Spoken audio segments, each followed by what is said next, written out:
We are holding Daf Chav Zayin Amud Aleph on top. So, we had a Gemara that started discussing when. It's working, right? See me, all right? Good? Okay, I'll delete all that. So, we had a Gemara in the beginning that discussed when, back in the days when you had to turn over the beds and you had to wrap your head with a mitpachas, with a shmata. And you have to do all the different things that you started when you were sitting as an oval. So the Gemara asked, when does that start? And we had a machloikas. Rabbi Elazar and Rabbi Shua. Rabbi Elazar says when the body leaves the house, and Rabbi Shua says when the kaver gets closed, or the oven gets closed according to different Meforshim. But that's when it starts. Allah is like Rabbi Shua that when the kaver gets closed, that is when the avelos start. That's when you have to flip over the bed. That's when you have to turn, put on the mitpachas, the shmat on your head. That's when you have to do all these things. The Gemara now is going to discuss.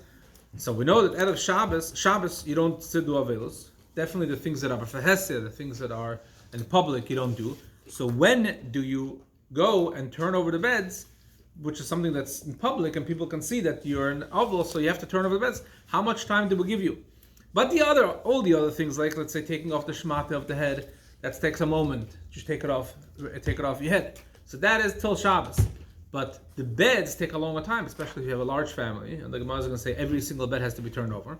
In a moment, the Gemara is going to say that. So how much time did we give him? So the Gemara says, Tana Rabbanan, 9 lines from the top. Tana Rabbanan, Amos says, Zoik v'nes hamitos ba'erev Shabbos.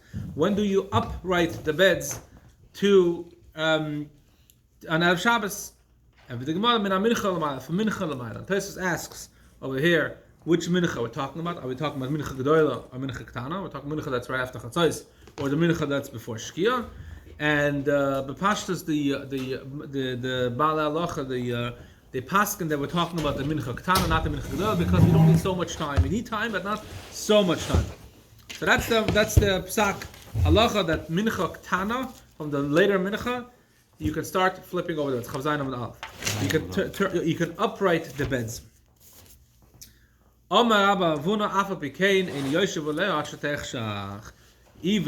that you're uprighting the bed, the reason why we're giving you so much time is because maybe you have a lot of beds that you need to turn back up. But to sit on it, we're not allowing you, just like anything else that you're not allowed to do Erev Shabbos until mamish before Lichtin. This too, you cannot sit on the bed until it's dark outside. And that is taka according to halacha, and we see today in halacha a lot of the things that they say you have to keep most of the hilchas avelos until right before Shabbos. A woman that lights candles, and when she lights candles in Shabbos clothing, she can get dressed before lighting candles. But a man should really only change his ripped shirts and his shoes only right before Shabbos, or first Mekabel Shabbos, then switches regarding shower, which is a whole different halacha. In any case, but when it comes to beds, the only thing that they said they can do earlier is beds, because it takes a long time. Anyways, today we don't even turn over beds anymore. So the halacha is not negera today, it's not applicable today because we don't turn over beds. Motzei Shabbos, even though he only has to sit till Sunday morning, and Sunday morning we know that Miktzas Yom Kula, a little bit of the day is considered a full day, and then he's done, you still have to flip over the bed upside down for that last night. And we mentioned last week that here's where the Tzvah tells the Ramban that how you learn Miktzas Yom Kula is wrong. The Ramban learned that Miktzas Yom Kula is the beginning of the day, which day starts at night, not during the day. So the Ramban says that a little bit of the seventh day at night is enough, and then the rest of the night you can turn over everything is fine. So the Dvar turns to the Ramban and says, if that's the case, why would you have to turn over the bed the last night? So from here is proof that the Miktzas Yom Kula goes on the seventh during the day, not seventh from the night. That's the Machoikas of Dvar and the Ramban. Tana Rabbanan. Now, how many beds do you have to turn over? Whoever turns over his bed, not only his own bed does he turn over, all the beds that he has in his house, he has to turn over. All the beds that are being used as sleeping, he has to turn over in his own house. So this is, we had it already, Gemara, that the relatives that you will be sitting Shiva for sit Shiva with you. We had it already, yeah? So the wife of the mourner or the husband of the mourner has to turn over his or her bed as well, even though they are not in mourning, but their spouse is in mourning. And the same thing is also their children. So kol mita shesh l'bnei says any bed that he has in house, his wife and kids. Machlokes here is, with the Meforshim discusses, what's if he has a guest house, a guest bed. He has a guest room, and it's a bed that him or his family, or she or the family does not use. If the guest use it, do you have to turn over that bed as well? So some Meforshim say like this: if there's guests sleeping there, everyone agrees that you don't have to turn over the bed. The guest is not mechuyev in the avelos. It's only the relatives that are mechuyev in the avelos, but the guests don't have to mourn. So if a guest is mamish sleeping on there, all the Meforshim agree don't have to turn over. The question is, if it's a bed reserved for guests, but there are no guests now, and technically if the guy wants, or she wants, or the kids want, they can sleep in the bed. So do you have to turn over that bed? So according to some opinions, it says yes, any bed in the house has to be turned over if he has the ability to sleep on it. Obviously, if there's a guest, no, because he's not sleeping there. But if some says no, that if the guest was put away, reserved for the bed was put away and reserved for guests, then you don't have to do that. Then such beds you do not have to turn over. And the Rashi says here also that it's obviously only talking beds that you actually use. If you have beds stocked up in your storage that you're not using, they're stocked up, you don't have to go there and flip them over. It's not something you use. It's only beds that you're actually going to use for sleeping.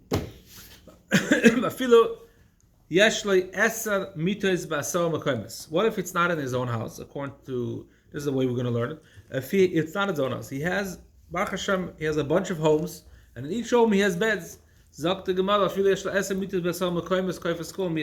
bunch of beds in a bunch of different places. He has to flip them over.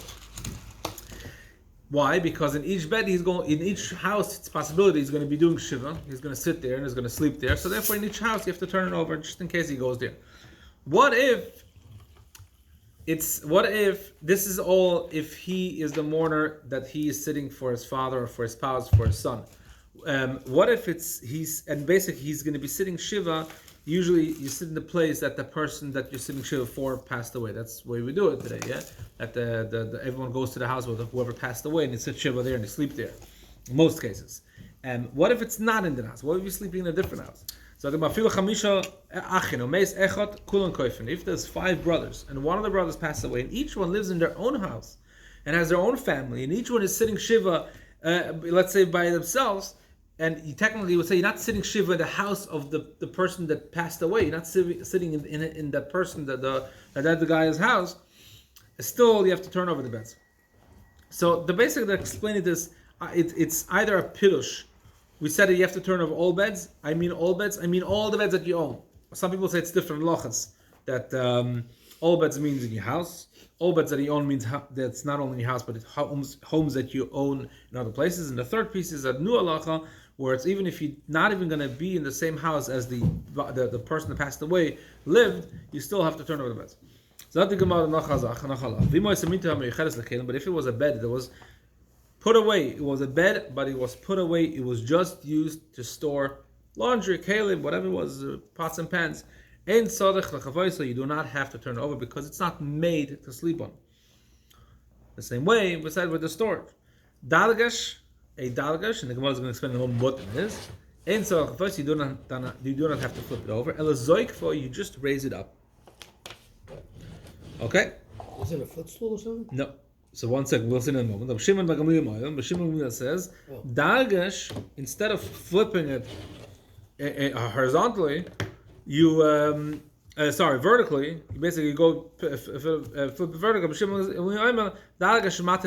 You loosen the knots, and something falls down. So we have to figure out what is this dalagash. What exactly is a dalagash?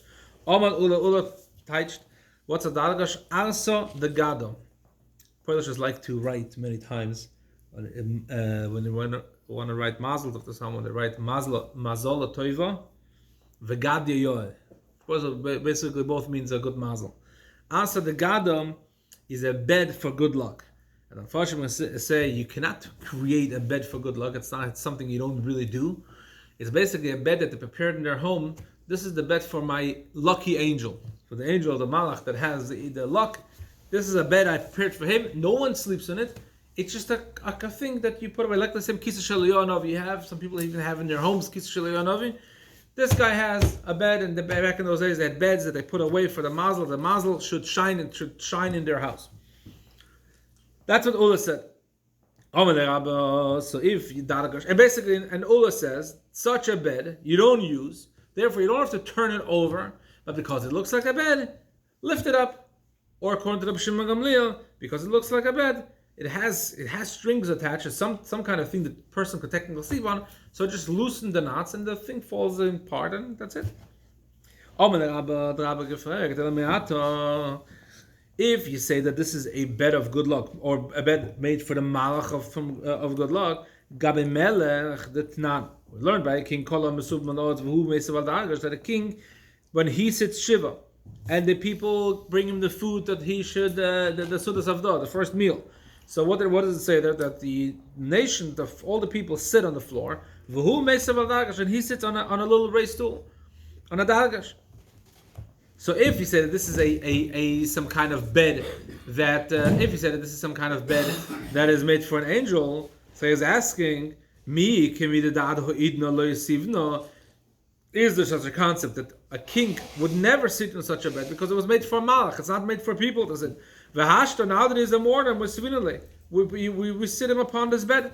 So Zakt Abba, it can't be that Dargash is a bed made for a malach of good luck, because otherwise, if that would be the case, then we wouldn't put the king on it. So it's got to be some kind of different bed.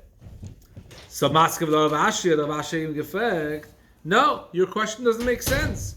My kusha, what kind of question is this?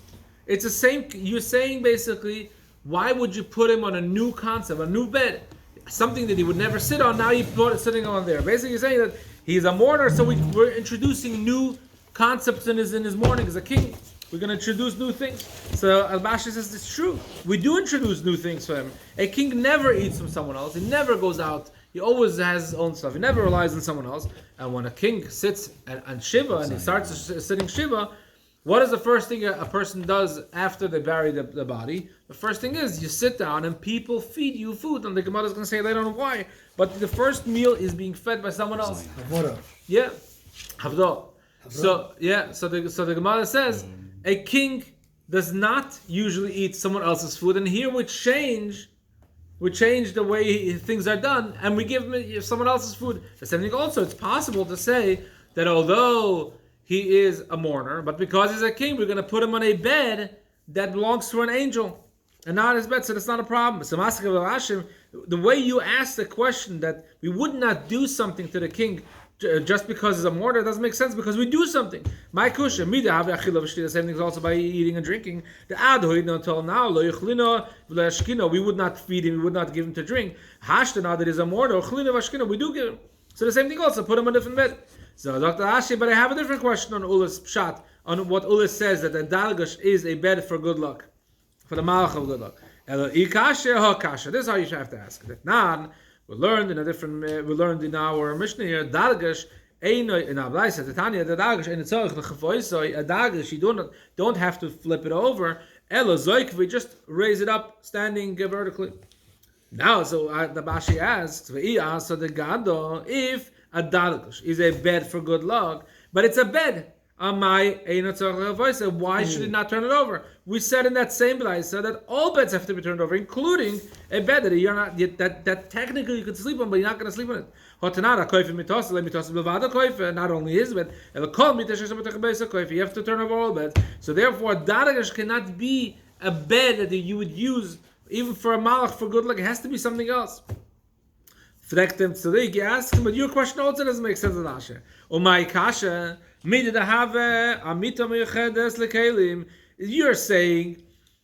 saying that even if it's a special bed, he has to flip it over, so it must be something else. We have a bed that is made for something else, and we say clearly you don't have to flip it over.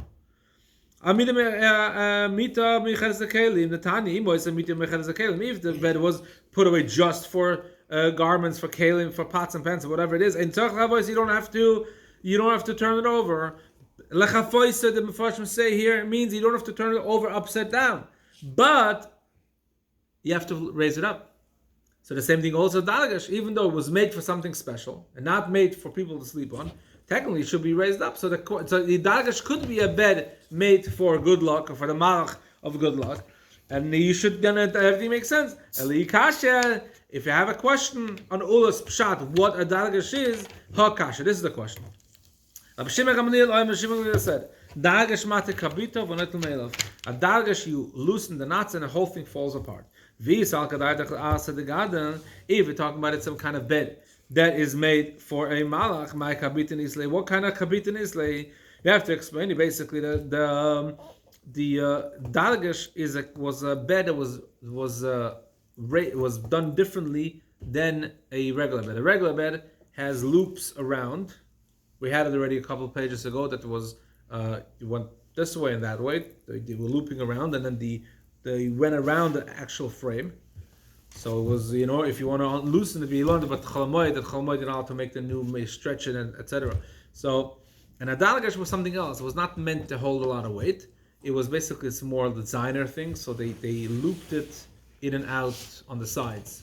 So instead of looping ropes around and putting the mattress on top, they basically took a thin material and they stretched it, and they put knots, not knots, but they looped it around some corners. So there's basically, it's a different type of bed. It's not something you can untie. So if you say that the dalgash is such a bed for a mazel, it's not a real bed. So it can be, because then there's no knots to untie. So now he told them, a certain dove, and his name was Aftachlita from Maidav. He said, he was on a regular basis, he was going around the market of leather. He said, my dalgash, I saw the dalgash. What's a dalgash? Arsa the tzilla, it's a bed made out of leather. It's basically an army cot. They had loops, and they had two pieces of leather running from one end to the other end. They had bedposts, and they would stretch it over, and basically, and that's how the bed would hold up. And according to Shimon Gamliel, you basically take the leather straps out. That's Meisas Kabitov. You take the leather straps out, and the whole middle part just falls down. According to the Tanakhama, it says no, such a bed you have to raise up. But this is a dalgash. It's not a bed. It's a bed made to sleep on. It's a real bed made to sleep on, and the bed is, and technically you should have to turn it over. The only reason why you did not turn it over, because it's made out of leather and it's an expensive material. It's made for the wealthy. Used to use it to travel. When they traveled, they had to sleep on something, so they had to carry this cot around, and they didn't want to ruin the leather, so they said, don't put it on the ground because it's going to ruin it. Just raise it upright, according to Tanakam. According to the Shimon, no, we don't care. We untie the sides that fall on the ground. So it's not sitting on it; it's just laying on the ground.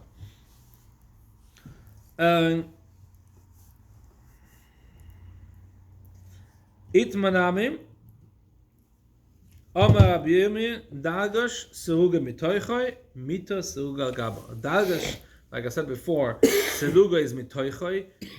When you loop it around, it's looped like in and out on the bed frame, but inside, and the bed Mito Seruga Gaba goes around the bed, and therefore.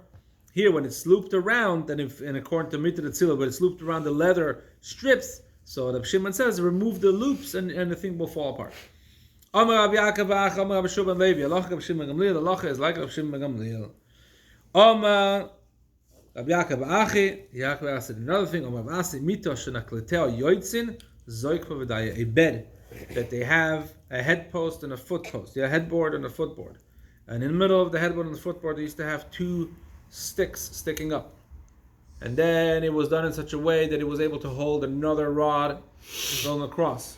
On top of that, they would put some kind of net. Rashi says for the zvuvim, for the insects, and it would protect the people sleeping underneath. Such a bed has permanent posts on its side. You can't flip it upside down. There's posts sticking up. So therefore, in such a bed, you just raise it up, and that's enough. What's the reason, Bechal, that you have to turn over a bed? We had already a few pages ago.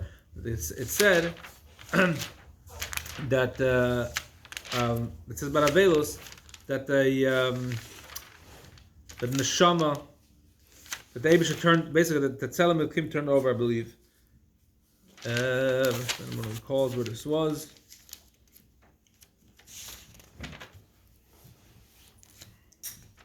No, I don't remember what this was. It says basically that you turn over the bed. Oh, actually it was over here. What was before?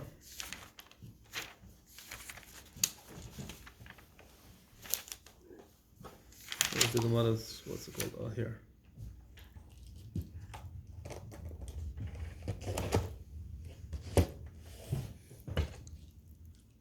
There's a pasuk. I'm trying to remember what it was. Anyways, it says there that a pasuk that when you that the mus diyoiknin nesate bohem uba v'nesem mefachtia kafim mit the alayah. The Eibishter put the tzelem lekim.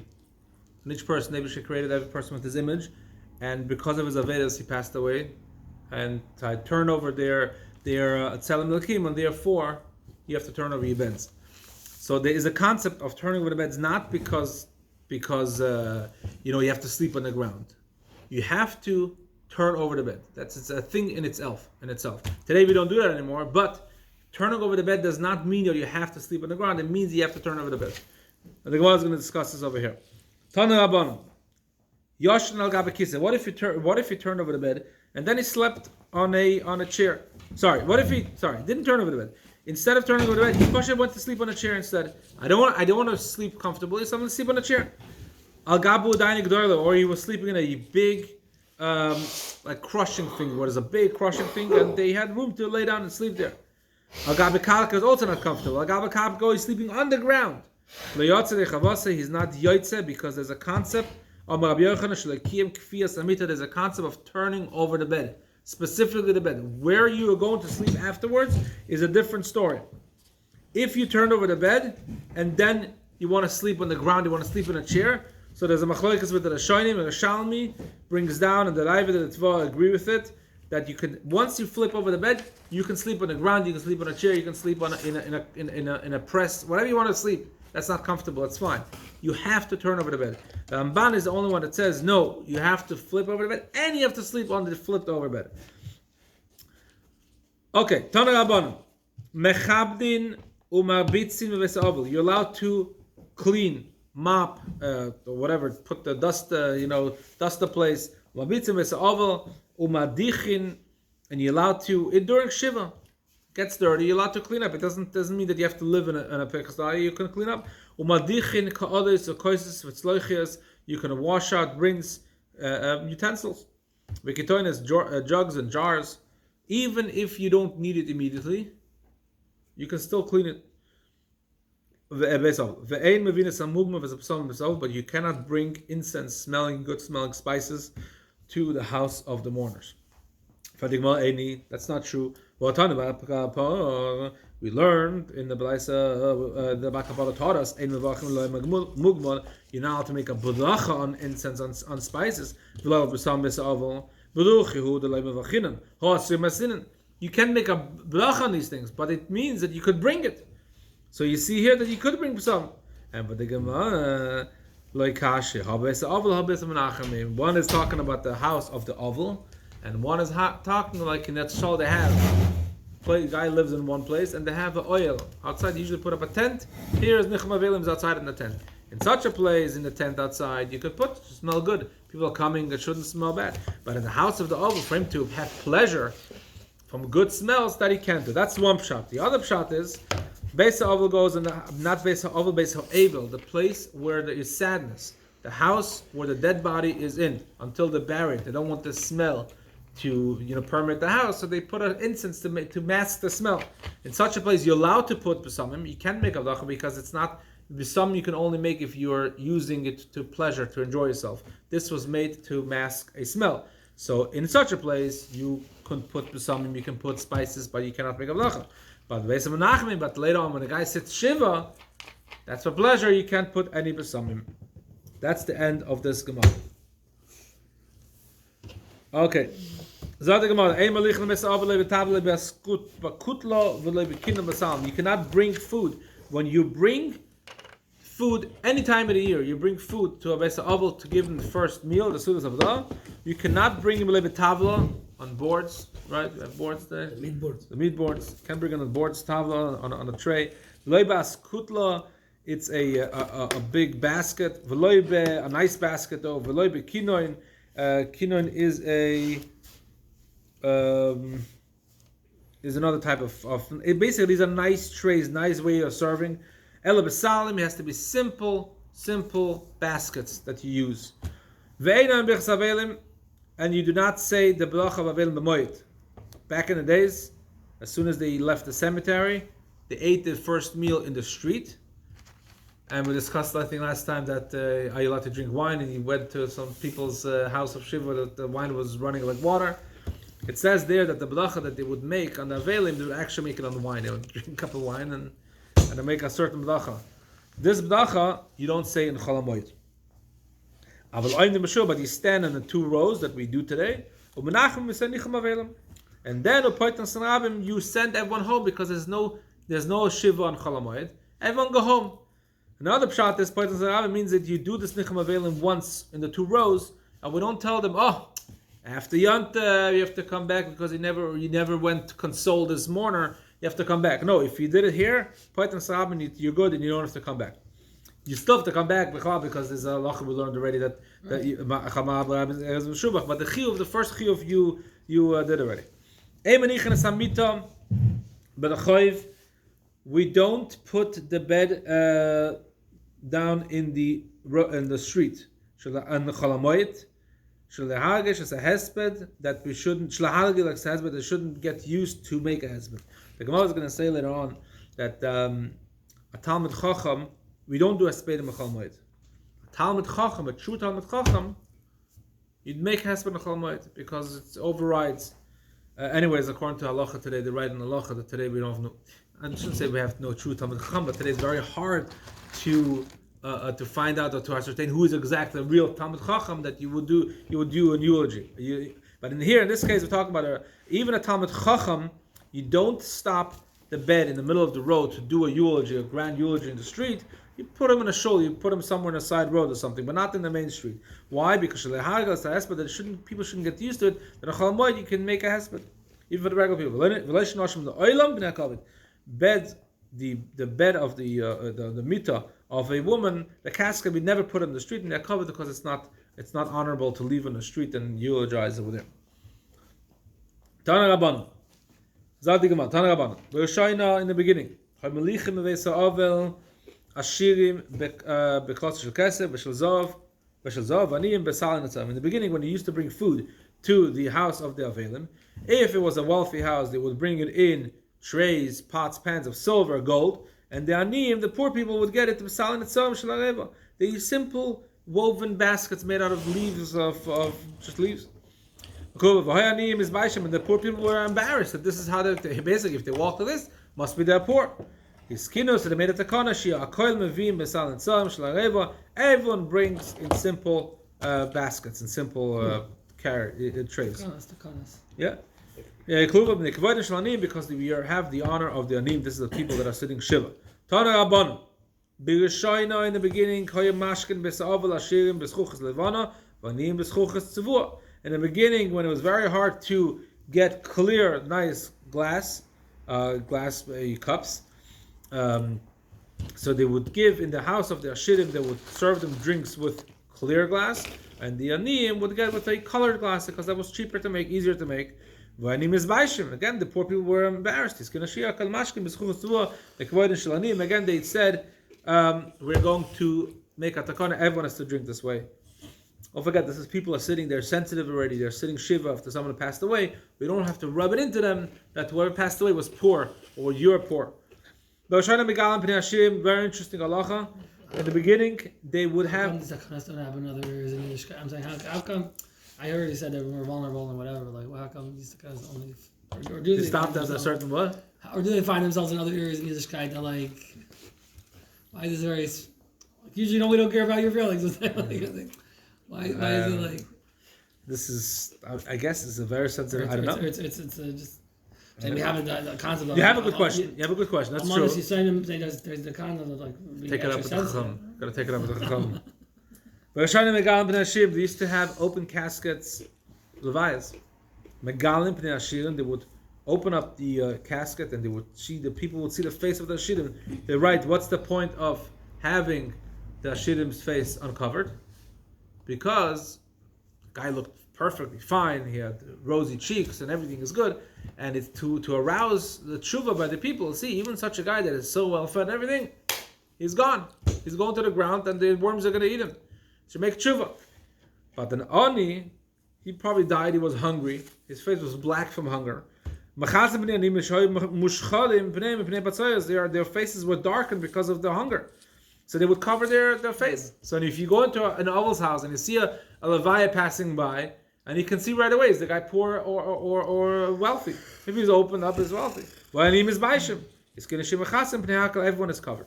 It says in the Gemara in Hoydas, it says that you're not supposed to look in the face of a dead body. And why? Because it will make you hard. It will hold you back from remembering what you learned.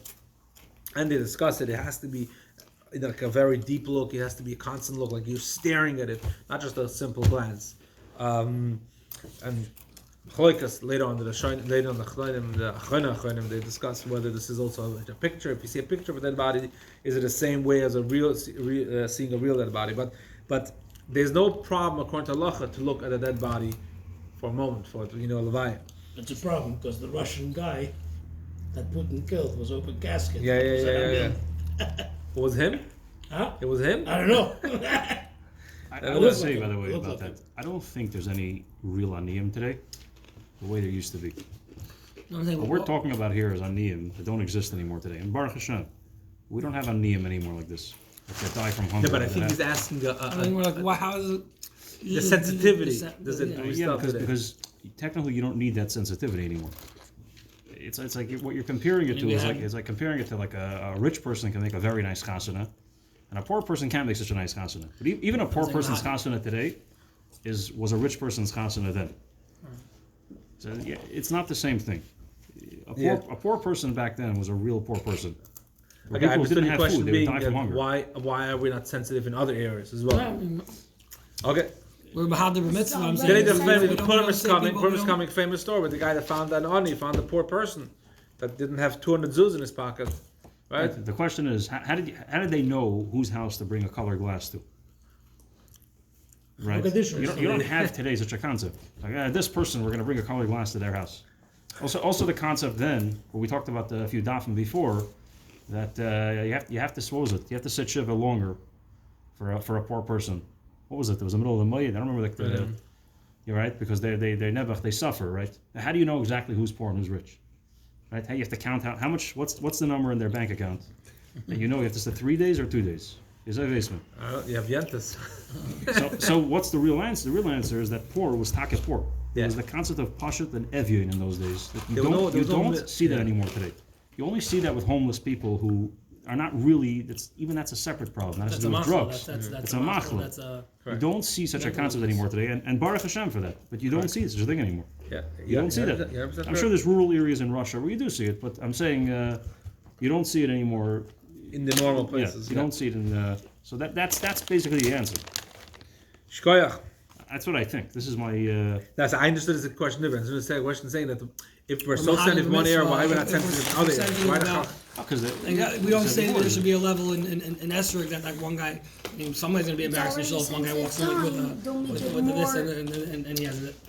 Right. Okay. Because you're saying Avelus is a much more sensitive time, but it's that sensitive. Aniyim that we're talking about here is non-existent Everybody should buy fruits from Lorman's. Exactly. Gotta get that off the bottom of greens.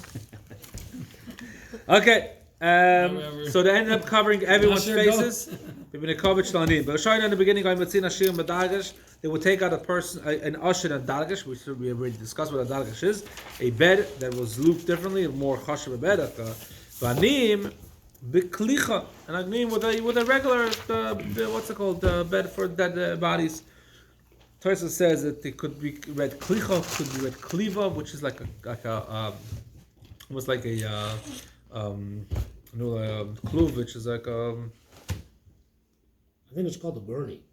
yeah, the klich is a gurney, but it says a kluv. It's basically a different type of carrying device. V'anim is baishim. Everyone is going to go out in a simple way because of the covered on the In the beginning, when someone had a gastrointestinal problem, he had and he body smelled after he passed away because everything came out.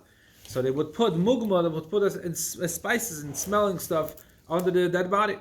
That the living people that had this, the GI issues, they were embarrassed. Why? Because when I'm going to die, everyone is going to know that I had problems. I had Crohn's, I had colitis, I had whatever the illness said it was. So they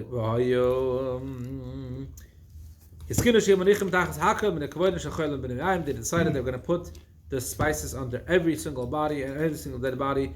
So in order to prevent the living people that have this illness from being embarrassed. In the beginning, when a woman passed away and you knew she was young and she had the cycles, so you would take her anything that she touched back in those days. A woman during a cycle, anything she touched, anything she sat on, became tameh. Anida, anything she touched, anything she became tameh. So if they know a young woman passed away, then they will take all the kalim that she may have touched before her death, and they will toivel it. V'ayonidas, chayas, mizbaishois, and the living nidas were embarrassed. So if I pass away now when I'm a nida, in a nida state, then everyone is going to know I'm in a nida state. That's a private matter. Iskinashi, matbilin, al-gabe, kol anoshim.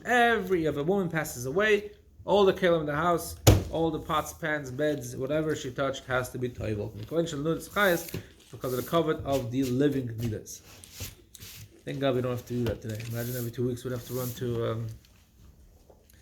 Anyways, Ner mitzvah would come. don't forget. We're going to soak your house in Like in the old days, woman got married early, they had a baby, and it was for 2 years. It was what's it called, and then Lena was dam toya. So it's a whole thing. But anyways, if a male passed away, a man passed away, and he was a zav, then he would toivel the kelim also. Decided we're going to toivel everything because in case someone was a zav, someone had an emission. In the beginning, the expenses for someone that passed away was very difficult for its relative to pay. It was more difficult than the actual death. Until its relatives would leave the body on the ground of boichin, and they would run away and make the body a meis mitzvah, and they will go to the public. We'll see the moment what was the problem. And he kind of was very lenient with himself. And he told the people that when he passes away, don't bury me in expensive shrouds, put me into very cheap pishtan flax shrouds. And later on, from then on, everyone would go out in a much cheaper shrouds. The klipishtan is still expensive. Flax is still expensive. Today, with simple linen garments that are worth just as zuz. Real shrouds today are also expensive, but he started this thing. What was going on there? You see in the Rabbeinu What's very expensive? Today, the linen, I think, the shrouds. If you look at the Rabbeinu Hanano on the side, Rabbeinu Hanano, he has B'shoina. I don't know if you see that. I don't know if the Gemara is different again. On the side of Zayin, so it's like next to the Toys is Avo Leim Metapchois. So if you look at the Rabbeinu Hanano next to it, 3 lines lower than that, it starts with a Shoina, Hoysa Hatzos Ameis Kosher Kloivov. In the beginning was the taking out the expenses of the dead body was very difficult. Why? They would spend a lot of money on shrouds. The expense was difficult for the people. It was more. They almost became. They had an anxiety attacks of thinking of how am I going to pay for expensive shrouds, and if I don't bring expensive shrouds, and everyone's going to say, look, there's a poor guy again. They were so embarrassed that it would just run away. So Abdul said, no, pishtan, and that's it.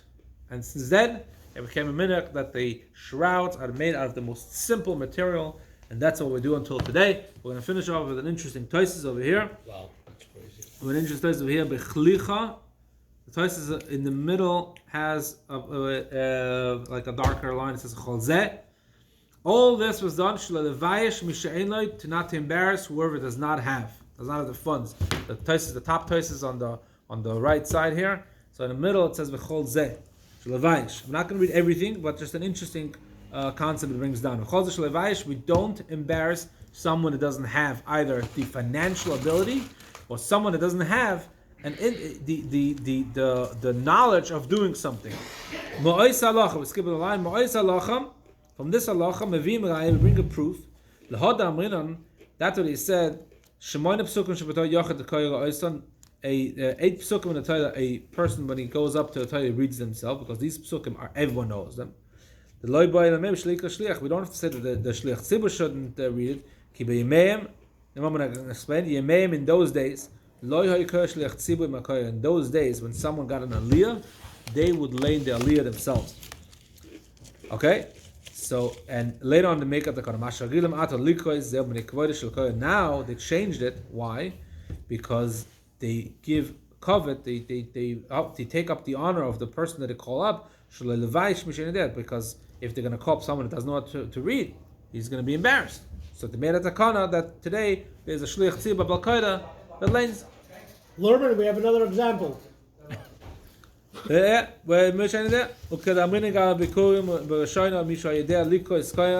beginning when Bikurim was brought around, so they had halacha. Whoever knows how the psukim in the Torah, when you bring Bikurim, you have to say a certain psukim in the middle places. They have to say certain psukim, and whoever knew the psukim, he would say the psukim. Whoever does not know the psukim, Makin always said they would read it for him, and everyone would see, hey, the guy is Amalis, doesn't know how to read, doesn't know the psukim. All of a sudden, people stopped giving Bikurim because they knew coming to the Beis Hamikdash, even for the good people that knew how to read, they'll make mistakes, they'll be corrected, they'll say Ace, S, or there'll be Levitic, there'll be Levitic over there. Everyone gets read the psukim of Bikurim, and the same thing also with the Kriyas HaTorah today, because of this thing that we are trying not to embarrass anyone that doesn't have the knowledge, so we make sure that we go out of our way to be nice.